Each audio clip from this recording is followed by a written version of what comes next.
toute façon kon mën nañ ci xaar peut-être certains membres du gouvernement je ne dirais pas tout le monde mais peut-être ñi nga xamante ne bokki la coalition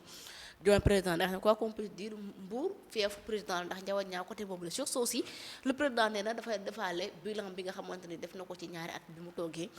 ci biir réew ma est-ce que jàpp nga ne jamono ji c'est l'heure des meetings beneen bi des mooy que ni le bilan est-ce que tey président def na fi lu jar vraiment muy toog ci ay meeting naan lii laa fi liggéey ak lee laa fi def. waaw d'abord nag booy xool meeting bi. booy seetlu comme ni nga ko waxee fiefam la. maanaam fi mu dëkk la. fi mu dëkk la bëgg a woote meeting. à travers la coalition Diomaye président. benn bi mooy pour man booy seetlu zone bi xam nga daa am Diomaye loo xam ne dañ ko koy xasee. muy lan mooy que ne mos na def élection mairie Ndiaganiao gañewut booy xool xas bi ko Pastef di xas yëpp mooy que ne amul benn électorat maanaam ku ko topp ci mbooloo maanaam du koo xam ne daal li tax ñu topp ko mbooloo ma tax comme ni ko Sonko amee ñoom daal jàpp nañ ne Sonko moo ko joxoñoon jeex na mais bu doon kenn nit parce que dégg nga ñu ne la biir këram sax am na élection yoo xamante ne maanaam ànd na ñoo xam ne àndu ñoo ñoom léegi en tant que président pour man kenn ëpp la warula ëpp pas-pas pour nga liggéey ci sa bopp maanaam légitimité pour yow nga am ko d'abord te gisaguma fi nag koo xam ne dafa toog rek bëgg réew mi toog gërëm saalam taxaw nii rek bu askan bi ñëw dab ko vooteel ko ne ko léegi yaay président amut da nga gis bi muy nekk kaso sax il a fallu mu def ay meeting pour mën a gañe bu ko Sonko joxoñoon nu nëbb kanamam li taxoon Sonko di caricature Diomaye ne ak sikkinam borom sikkim bu rafet bi di ko kii caricaturation du sens positif la woon foofu pour jaay nit ñi Diomaye la kat mooy Diomaye parce que le grand public sénégalais xamaguñ ko woon kon léegi booy gis foofu da ngay gis ne politique ñaar yi la amagoo pouvoir nga xeex ak ki fi ne pour am ko mais boo ko amee lan moo koy conserver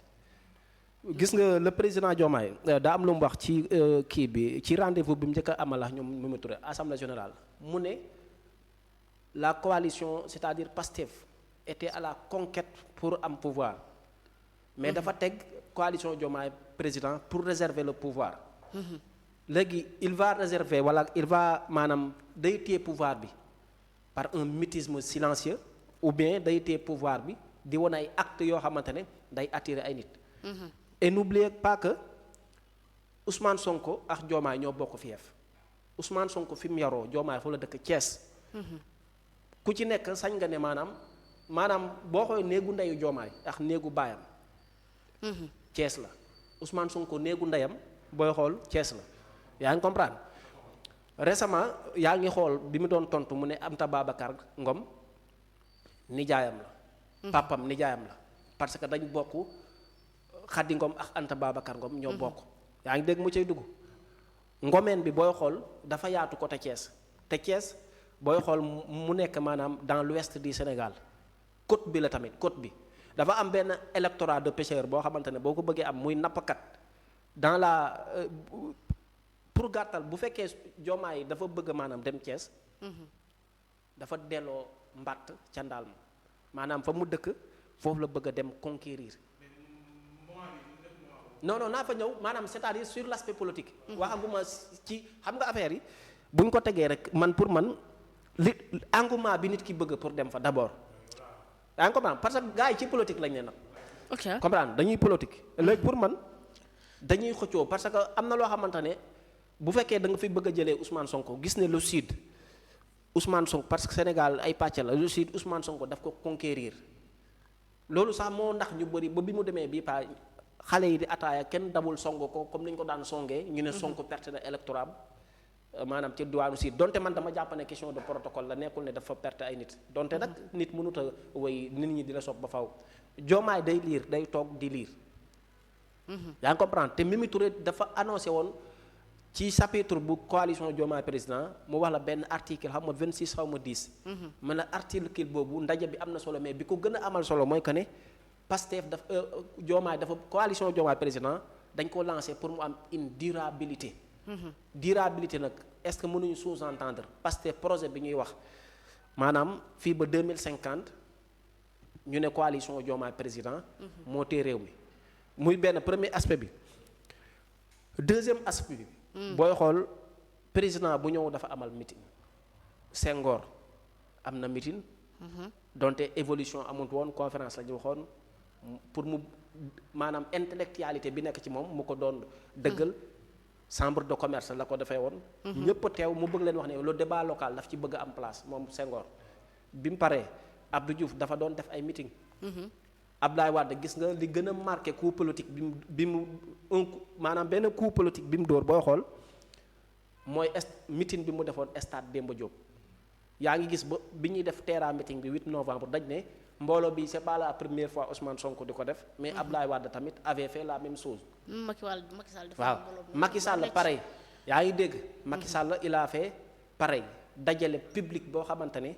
même Ousmane Sonko au-delà les images de Abdoulaye Wade Ousmane Sonko génneel nañ ko vaaru Macky Sall public bu mu drainer woon. comme c'est une tradition républicaine boo xamante ne opposant kay buy drainer foule ñu ne mu ngi mitin mooy jaaxal nit mais il est de la prérogative et l'obligation du président pour mu amal mitin. léegi nag ci contenu biir mitin bi li ñu wax ne moo leen fa yóbbu. pour man dañoo toll ci réew moo xam ne ñëpp dañ jàpp ne bu amee ku goree di Diomaye la Ousmane Sonko moo gore n'est-ce pas loolu la ñuy wax. waaw léegi nag Sonko li mu wax ne moo gore pour man dañ bëgg wax ne lépp luy trahison Diomaye la lépp luy fidélité ak loyauté Sonko la. pour man c'est un meeting de démantèlement comprendre de propos yoo xamante ne amuñu benn véracité. parce que Sonko dafa wax ne.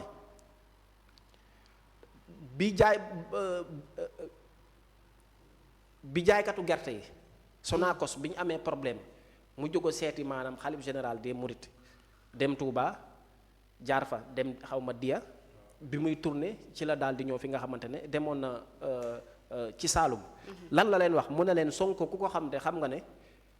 nekkul koo xamante ne day fexe ba nit ñi fal ko mu leen di nëbbatuwaat. maanaam daf leen di xool yeux dans les yeux moom nga gis sax keroog ci watu ab benn saret mooy jour bi muy attaqué le ministre de la culture ne ko bàyyi di joxe ay faux chiffres daal di dóor benn un coup politique beneen naataangoom li mu fa waxoon la fee mu ne maanaam képp ku ko fal day amaat audacité ñëw gis la moo xam li mu def. li mu la waxoon def na ko am déet. léegi Sonko bu mu ne am maqaama. digge fa lu dul jeex te defu fi dara booy seet. tey amaat sañ-sañu waaw amaat sañ-sañu maanaam demaat ci nit ñi di xool nit ñi xam ne li ñu waxoon dara amu ci te yow nga dem sàkkamtuma la Diomaye bi liggéeyul dara parce que Diomaye gis nga Serigne Gueye Diop li mu la wax dafa la ne meeting bi ëpp solo ci histoire politique u Bassirou Diomaye Diakhar Faye ñu ne meeting boobu Mbour Géej daf ci am part léegi nag day dem ngir féddale ndokkale lay def meeting de ndokkale la pour yéen ñi ma faloon man mii seen doom yàlla def na ñëw naa au pouvoir damay ñëwaat maanaam ngir na leen man maa ngi nii comme Sonko moo sañ a diggee defu ko te dem di xoolaat nit ñi ak ñeenti bëtam sàkkamtuma laa man mii di président Diomaye bi nga xam ne diggeewuma dara même bu ma defut dara mais yor naa réew bi pour man meeting bi sens bi loolu la beneen bi nee nañ du teera meeting du ziga meeting mais meeting tout court la guerre de propos am na fa sargal Diomaye waaw comme Serigne Gueye Diop mi ko wax maanaam ñëpp xam nañ ne meeting sargal Diomaye la yaa ngi comprendre mais ñoom nee nañ du ziga meeting du teera meeting meeting tout court la dañ bëgg a wax ne maanaam slogan yorut réew parce que booy xool Sonko bi waxoon ne meeting rek mun na am du convaincre ndaw ñi mais dosé na ab expression ba bu nee ziga meeting teera meeting gars yi dañuy foog ne une chose gigantesque la ñu ñëw fekk foofu wala benn une chose teera alors que dara amu fa léegi beneen bi nañ xam ne méthode la tamit Sonko dans 2 ans dafa wax ne tooñ Diomaye ne ko bu fekkee boo maa la gën a boo bu fekkee jub yaa ma gën a jub bu fekkee xam-xam ëpp ma la ko mais bu fekkee méthode yaa ma ko ëpp méthode égale stratégie yaa ngi comprendre méthode égale stratégie bi pour man Diomaye ci stratégie la nii léegi fi may daanal nag est-ce que contexte bii c'est un contexte propice à des rendez-vous politiques c'est la grande question waaw pour man saaga waa Mbour moom mooy nga dig leen mbir amagul résultat nga ñëw di meeting bu ñu fàtte ne barki Demba Ndiaye Ousmane Sonko bi muy wax ne maanaam bu benn politicien génn ci réew mi lu dul sama ndigal Mbour la ko waxee maanaam erreur politique bi mu def Mbour pour man Diomaye mën na ko rattraper ci électorat ci discours am parce que ay jeunes woo la conseil national de la jeunesse nga war leen wax dara ne leen maanaam ministre yi war a génn pour maanaam jeunesse bi am xëy bu leen génnati léegi imagine toi Diomaye bu ñëwee contredire ce discours là beneen bi Diomaye yaa ngi dégg daa am lu mu waxoon waa Mbour. muy lan. loi lanceur d'alerte yi Mbour lañ ko annoncé. moo waxoon jeunes yi ne képp ku gisate nit muy dugg géej bind leen boo leen bindee ñun dañ leen di ndàmpaay. yaa ngi dégg dañoo nekk ci nag ci benn électorat boo xamante ne yow li nga waxoon Mbour ba tey nit ñi dañ koy dugg ci gaal est-ce que maanaam new lu woon ne dañu waroon def ñu ne tey de assise de la justice des pêcheurs moo am assise du milieu de la pêche yaa ngi comprendre ñu waaw dialogue waaw wala sax dialogue boo xamante ne dañ koy basé wu loolu la soxla mais defuñu ko. waaw defuñu ko. mais contexte bi daal li ma jàpp mooy que ne Mbour si dëkk yi gën a dugal économie ci réew mi boo amee opportunité ñëpp lu tollu 100 jeunes kese war a toog bu doon fukki nit ñoo ñëw toog fexeel ba mu dëppoo économie mais bu dee meeting tout court dëgg la acca nañ yoon di yàgg sénégalais yi ils y seront yow li nga wax fi nii loolu la woon ne Diomaye amul conseil parce que amul conseil ñëpp ñu def nii comme yow li nga wax nii dialogue boobu ngay wax noonu mais loolu gars yi soxla nañ ko moo li soxla nañ ko waa Mbour mais Mbour Sénégal boo xoolee Sénégal Mbour tourisme bi boo xoolee bu ñu ñëwee tourisme bi dafa dox foofu noonu mais pourquoi pas mu